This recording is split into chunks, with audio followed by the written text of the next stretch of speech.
Hello everybody and welcome back to a brand new episode of our NASCAR 25 career mode here on the channel. I hope you all having a great day. Today we take on a couple of races, including our Xfinity Series debut. We are finishing off the round of 10 here at New Hampshire Motor Speedway, where we have 2,078 points, which is a solid about 25 or 26 point buffer to the cut line. So all we have to do with this brand new black, white, and blue Aaron's paint scheme on our number 10 top tier racing Toyota Tundra is simply have, I would say, a top 10 effort, and we will easily cruise into the round of 8, where we will also start the round of 8 today at the Charlotte Roval and try to go 3 for 3 on the road courses, and also make our Xfinity debut at the Charlotte Roval as well. Here we are though in New Hampshire, the Concrete Mile, as we are the Magic Mile. We are looking to win our first oval still of the season, and we haven't quite been able to make it happen quite yet. We've been close, of course, but I think today's going to be another opportunity where we can get pretty close to actually picking up a victory. So we have the all level 6 truck here for New Hampshire. Now when we go into Charlotte Roval, we're going to have like one level 4 part on that truck and the rest be like level 6, so it's not going to be fully to the maximum, but I think we're still going to have a pretty good opportunity to run pretty competitive over there now as we qualify P10 here in New Hampshire. So pretty happy right off the bat with our qualifying efforts now, as Corey Heim, shocker, on pole position over Lane Riggs as well as Chandler Smith. Ty Majeski, Kyle Busch, Kyle Larson there to round out the top 6. For us, like I said already, we really just need to focus in on running in the top 10, and we're going to comfortably find ourselves in the next round of the playoffs, and we can focus in at that point on making it into the final 4, and we have a great chance to do that at the Charlotte Roval. Nonetheless, we get ready, start our engines up, and we will be ready to go racing for 44 laps here from New Hampshire Motor Speedway. Now as we start row 5, on the outside alongside Tyler Ingram in the number 18 Silverado, the green flag is out. We're racing here from New Hampshire, the final race of the round of 10. The first round of the playoffs is underway. We've got 13 laps here in this first and opening stage. Now as we head into turn 1, immediately 3 wide up the outside here, Jake Garcia on the inside, Ingram in the middle, myself on the top as we're sideways there on the exit of turn 2 down this back straightaway, but hopefully we can get these guys as we head down into turn number 3. William Sawalich in the field here this weekend as well. Corey Heim still up front over Lane Riggs, as well as Chandler Smith will split 3 wide between the one of Sawalich and the 07 of Larson. Sawalich is going to get clear as we head down the front stretch, give him a shove to that back bumper into turn number 1, and we've already got ourselves up into the top 8, at least looking for the top 7 as we'll pass Grant Enfinger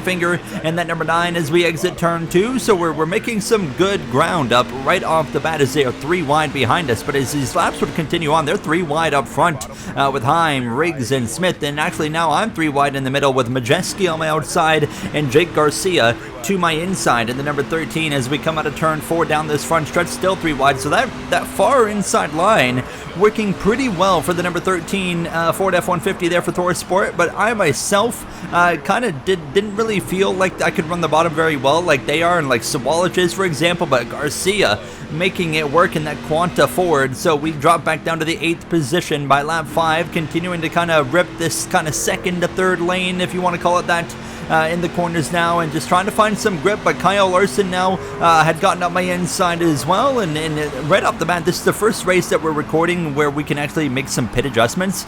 This is a race where I think we are going to be able to benefit, because my biggest problem was the center of the corner getting really tight. I'm a bit loose on the exit, but I'm super tight in the center, slowing down my corner speed, and that was costing me a lot, I felt like, here as we're back down to the 9th position in these closing laps of stage number 1, to the outside of the 13 again of Garcia. Up front it's Heim and Smith continuing to battle it out as Riggs has kind of dropped back a little bit now, and Kyle Busch is under pressure from William Sawalich as we exit turn 4 down this front straightaway. We get back in front of Garcia to lap 8. Now up the inside of the 07, Majeski has continued to drive away. He has run down the 1 and the 7 of Busch and Sawalich as we exit turn 4, drag racing with the 07 HendrickCars.com Silverado into turn 1 and 2, though sliding across the nose of Larson. He backs out of it in that Spire 07, and we take P7. And by the final lap of the stage, we had gotten close to Kyle Busch, but not close enough. Chandler Smith, who missed the playoffs, wins stage 1. We end up in the 7th position. overall, pretty happy with the speed that we just showcased right there. And yeah, I mean, I feel like we can make some adjustments, and I would go down to 49 on the wedge. So of course, default on the neutral setup, you're running a 50.0. I would go down to a 49.0 on the wedge, as well as 4 tires and feel. We'll get ready for stage 2. We lose a spot in the pits to Kyle Larson. We'll restart row 4 on the outside, and stage 2 is underway now as a green flag drops. Now 13 laps of racing once again. One thing I've noticed here in the Truck Series, and I'm not sure if this carries on into Xfinity or Cup, is that the stage lengths, they're all the exact same here. Stage 1 and 2, they're always the same length. Now, I haven't been able to barely watch any Truck Series this season, just because it's on a TV channel I don't have in Canada. So you guys could maybe, actually come in and say, hey, is it like this in the real Truck Series where they run the same exact length in stage 1 and 2? Nonetheless, as we exit turn 4 down the front straightaway, 3 wide in the middle, these restarts is really a good opportunity for us to get after it. We get past Enfinger again. Swallow to my outside. We'll clear him into turn 1, slide up across the racetrack there, and we move back through into P6. And now on the inside of the 98 of Majeski, we're continuing to make some ground up again here. And with this wedge adjustment, it was certainly paying off, because now we are getting closer to the front. We run now into the top 5, and shortly thereafter, with Enfinger actually putting some pressure on us, we do at least get to the left side of Kyle Larson as we continue to fight forward, and we move through into the 4th position. Next up, Chandler Smith, but unfortunately for me, by the time we got to him, it just wasn't enough time. We come to the final lap of the stage, and I just wasn't quite fast enough to pass him, as up front it's a drag race between Riggs and Heim at the line. Lane Riggs takes stage 2.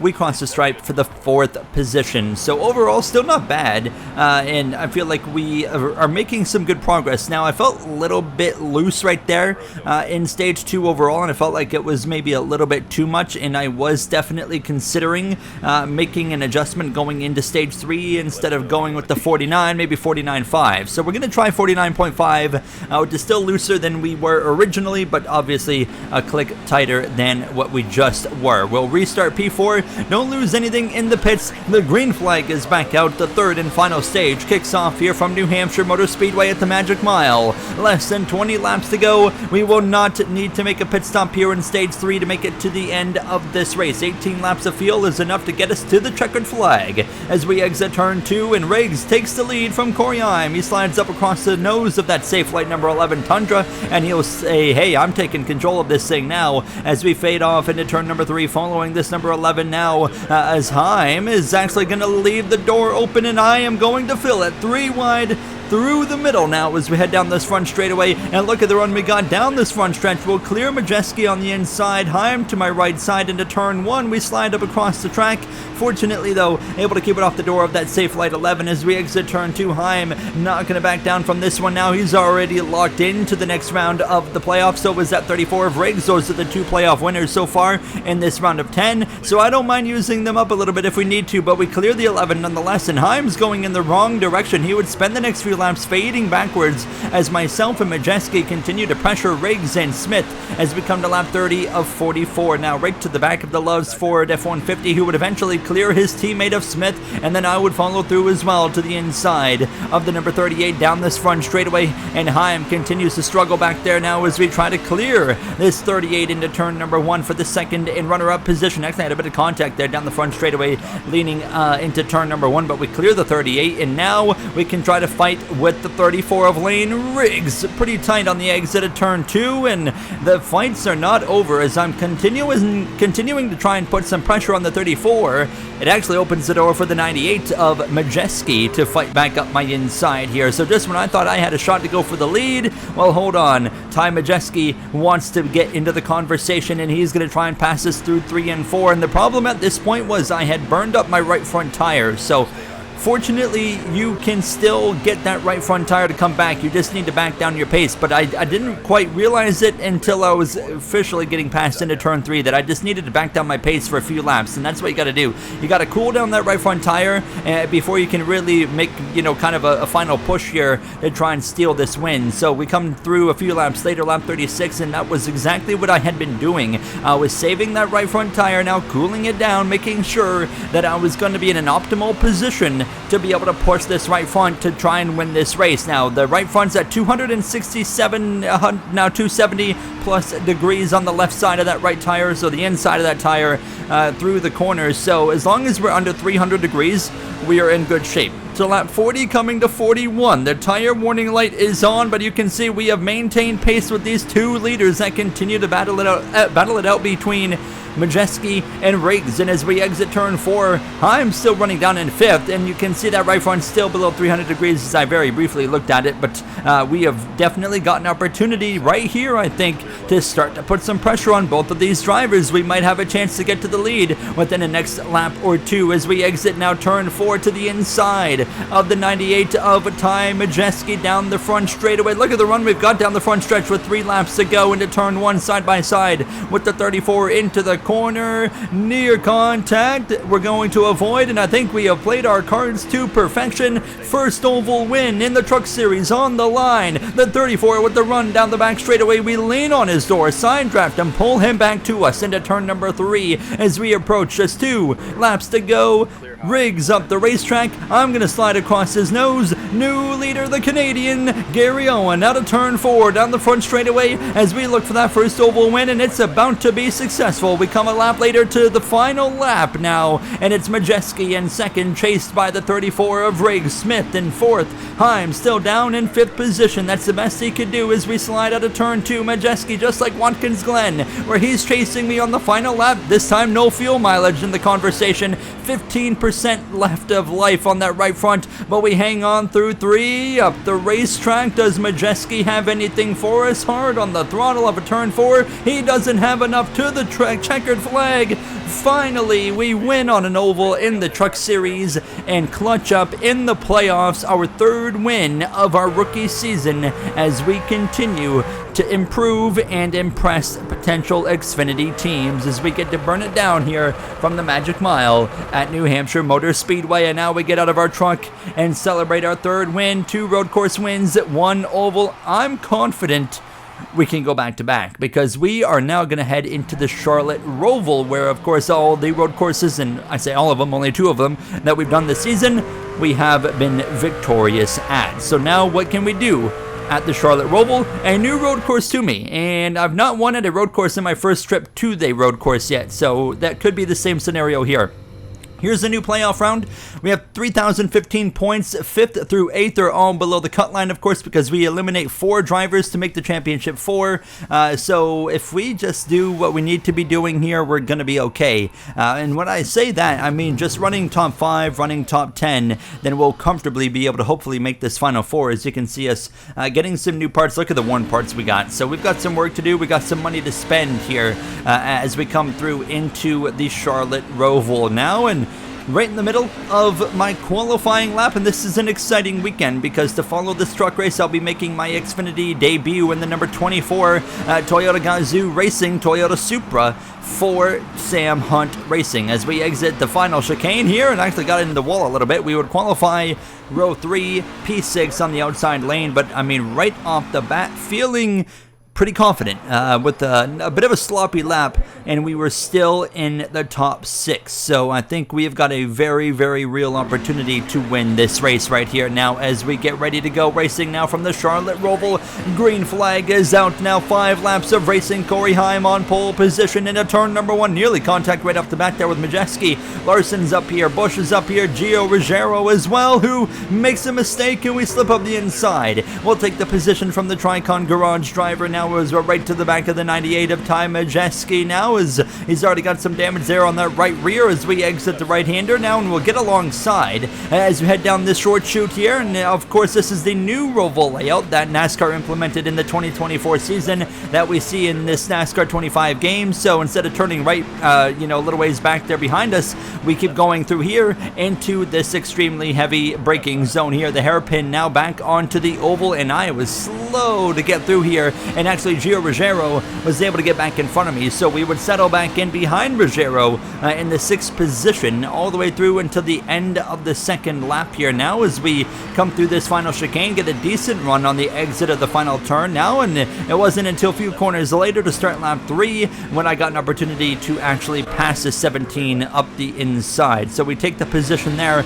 and now it's Majeski next up on lap 3. The dive bomb of a lifetime. I was not trying to do that, but it's actually going to work.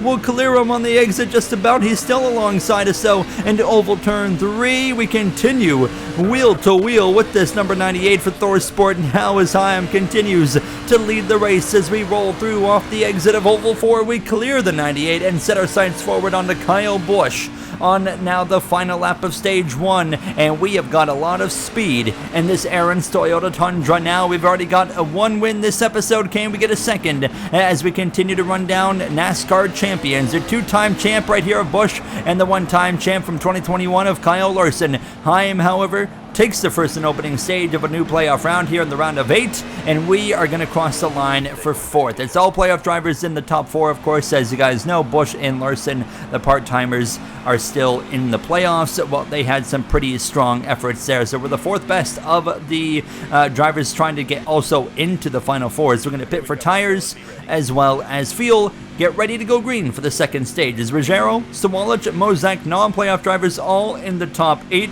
Riggs down there at P9 not having a great showing here from the Charlotte Roval. So we're ready to go green for the second and middle stage here now, as Corey Heim is in full control as the green flag is out, and we're back underway here from Charlotte now, following the HendrickCars.com Silverado of Kyle Larson as we roll through turn number 1 and head down into turn number 2. Of course, the circuit starts with a couple of left-handers, and then we head into a series of only right-hand turns. Cautions out already. Okay, someone's crashed, and unfortunately I couldn't get an angle or a view of it in the replay. So someone crashed behind us, and the caution's out, and that is also going to end stage 2, because we only had 5 laps in stage 2. Usually road courses are like that. If you get a caution in the stage, it's going to end it. So yeah, we'll not pit because we've only ran about a quarter of a lap, and we fast forward straight into the 3rd and final stage. Now the sun continues to set, and now we have some beautiful lighting here. The aura is unmatched here with the lighting at the Charlotte Roval on stage 3, which is now underway. It's 7 laps of racing remaining, and it's not quite been the race I've been hoping for so far. I felt like stage 2 was going to be a great opportunity to put some pressure on Corey Heim. Obviously didn't happen. We still have 7 laps, though, to actually make that happen, as we're up the inside of the 7 of Busch, and we try to clear him on the exit, and we actually screw up, get a little bit loose right there. So the Gamebridge Spire Silverado will re-clear us into the next few right-handers now, as this is such a sick part of the racetrack right here. I honestly love this long sweeping right-hander into that heavy braking hairpin to the left to go back onto the oval. It just, of course, in real life promotes a lot more chaos, and if you're racing in like multiplayer, then as well, a lot of chaos now, as we'll settle into 4th for now. But I know that we have very much got an opportunity here to pass Kyle Busch here in the coming laps, and I was trying to do it around the outside of the hairpin, and it was so hard to get this truck turned. I was having to get a little bit creative with the throttle here, and I wouldn't learn until later how to really tackle that hairpin as we clear Kyle Busch into the bus stop now. So we move ourselves up into 3rd, halfway through lap 12. So Kyle Larson, you're up next for the 2nd position, lap 14 of 17, and we get a little bit closer to the back of that 07. Heim hasn't really driven away very far, so if we can clear this 07, we're gonna have a chance to go get Heim. And here we go up the inside of Kyle Larson now, and our road course expertise continues to show. We clear that 07, and now we'll set our sights on that 11 Mobil 1 Tundra out the windshield here for Tricon Garage. 3 laps to go at this point now, and we're within a second of Corey Heim. Now, as he, of course, wants to win his way into the Final Four right here, right now from Charlotte, but I want to do the same now as we continue to get closer to the number 11, not quite close to make a move here into the hairpin, but we are clearly the fastest truck on the racetrack here, and the closing laps from Charlotte now, but we aren't quite close enough still to make a move on the number 11, so we have to follow him all the way through the bus stop chicane, on the back straightaway through Oval 3 and 4, and the final chicane right to here, through the first few corners with 2 laps to go, and we continue to stalk this Mobil 1 number 11, as again, Heim goes defensive, we go to the outside. Can we make it happen? Not quite. We light up the rear tires to try and get this thing to spin sideways to turn more,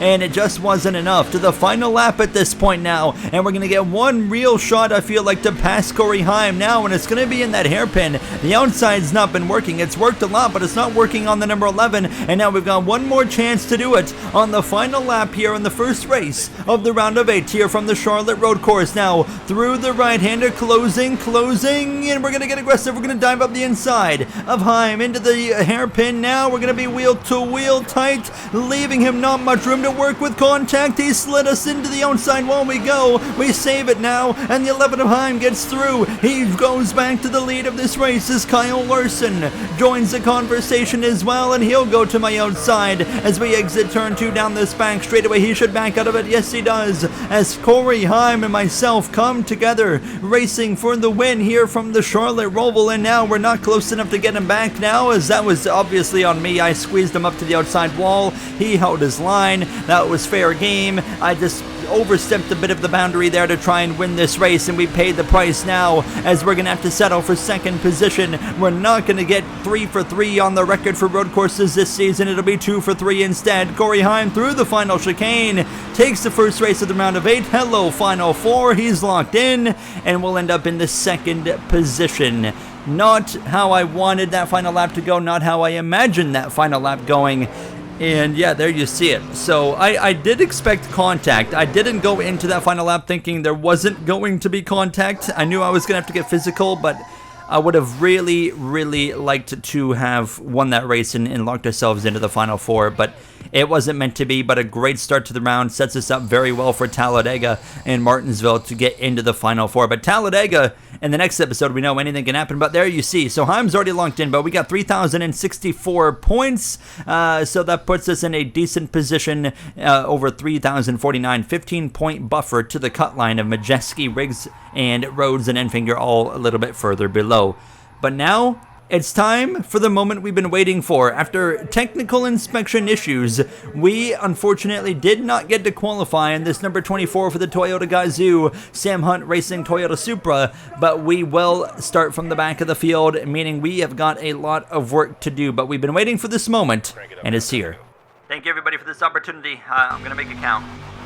Our goal is to, well, impress and get ourselves a ride at Sam Hunt Racing or better for next season, as the Charlotte Roval Xfinity Series debut is underway, as we head off into turn number 1 here on the back of the 66 of Chad Fincham, as we of course are really going to have to be patient now as well in this race here. We have got Connor Zilish, who made his Xfinity debut for Junior Motorsports earlier this season and picked up a win at Watkins Glen. This is his second Xfinity Series race. He is going to be full-time next season for Junior Motorsports as he seeks a path into the Cup Series, and we look to be going against him as well. And as well, Shane Van Gisbergen, V8 Supercars driver from New Zealand, in the field, as he as well is looking to approach and find a career here on the west side of the world and in the world of NASCAR. So we'll see how it works out for those two drivers now, as I mean, we were getting physical on the opening lap here. Unfortunately, I got some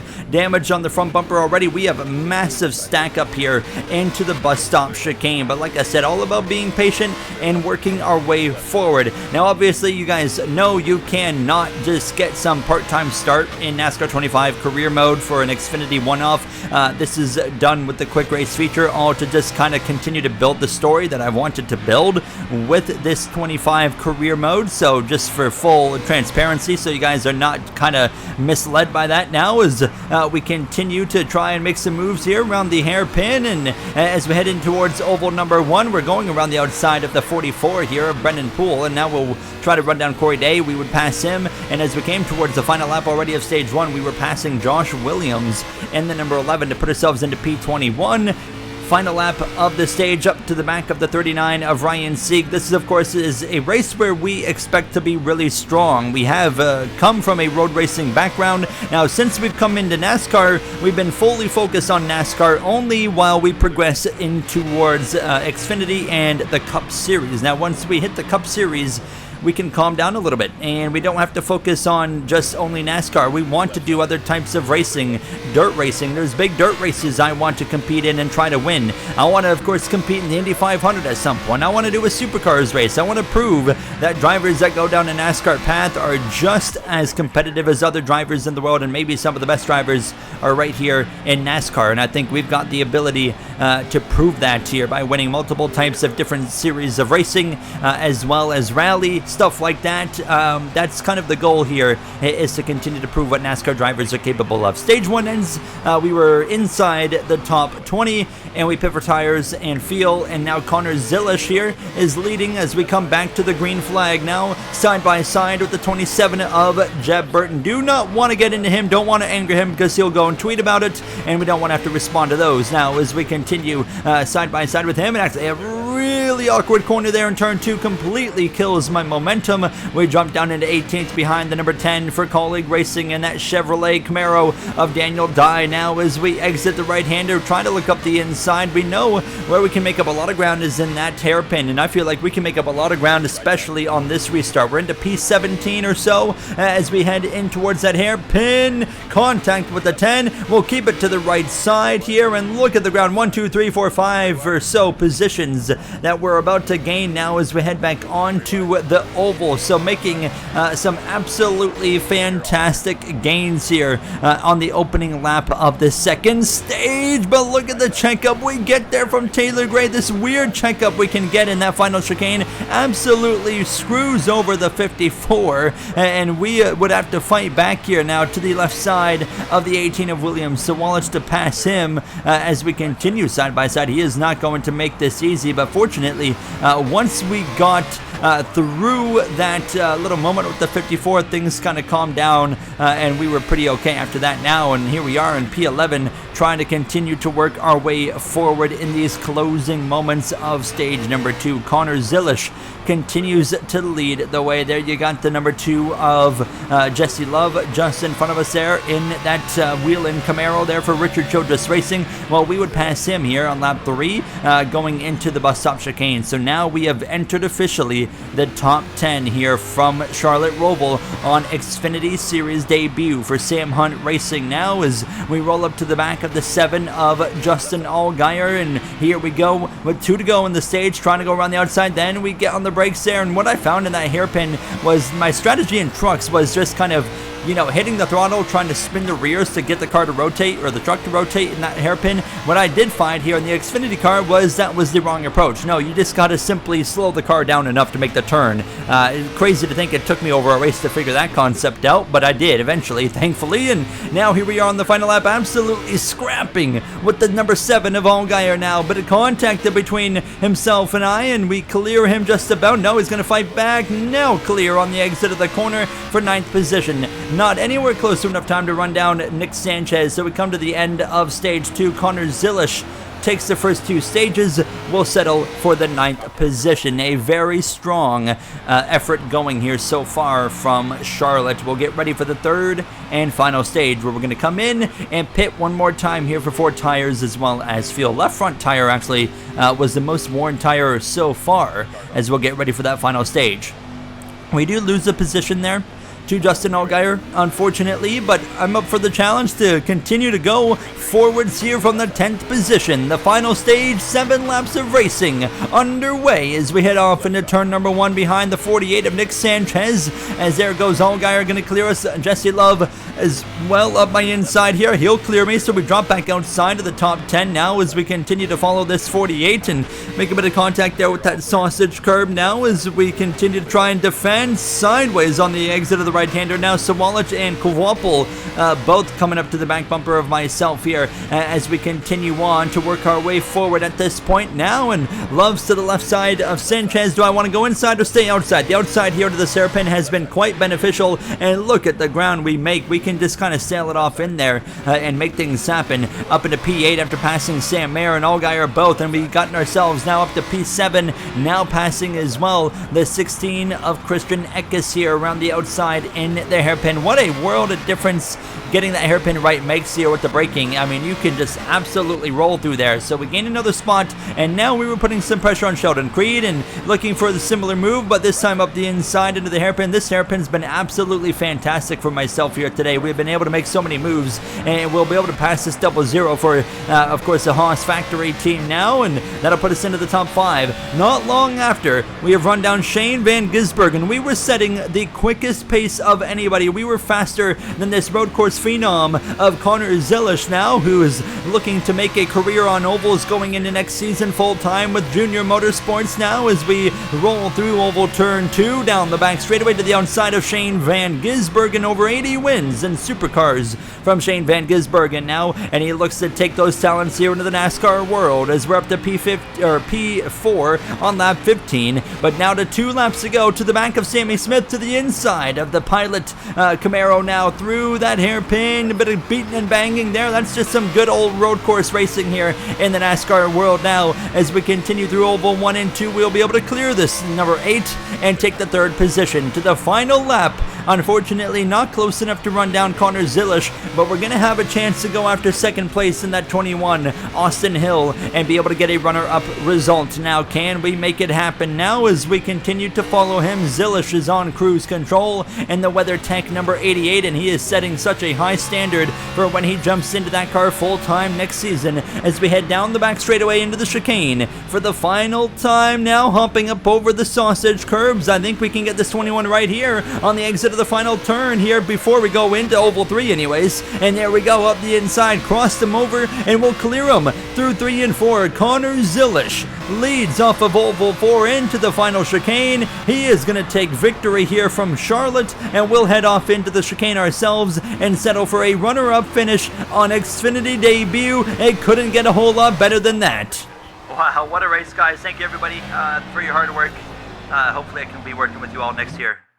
You hear us on the radio. Connor Zilisch takes victory, and what a successful episode. Our worst finish today was 2nd. We won at New Hampshire in trucks for a 3rd time this season. Our first win on an oval, 2nd at the Roval with a little bit of drama with Corey Heim, and 2nd in our Xfinity debut to Connor Zilisch. Next episode, we're going to finish off the Truck Series season with Talladega, Martinsville to finish off the round of 8 in the final 4 that takes place from Phoenix Raceway as we look to race for a championship. I'll see you guys then. Thank you for watching, and have a great day.